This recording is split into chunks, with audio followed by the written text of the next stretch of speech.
هذه القصيدة إلى لواء أبي الفضل العباس خادمكم أبو عزرائيل. منصورين إن شاء الله. عباس علمنا العزم يا جيش نذنبكم ثاني. ما معلومة يا ساعة طيب يا ساعة طق ما معلومة.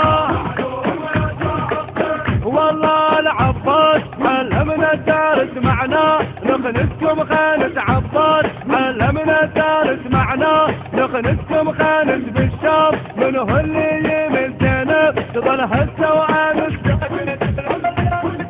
يا جيش الحر لا تتمادى لا تتمادى يا جيش الحر. والله العباس علمنا الدارس معناه نخنسكم خانس بالشام. منه اللي يمس زينب تظل هسه وامس. ما معلومه يا ساعه طق ساعه طق ما معلومه. والله يا جيش ركز وابتهم والله نذنبكم تلميذ.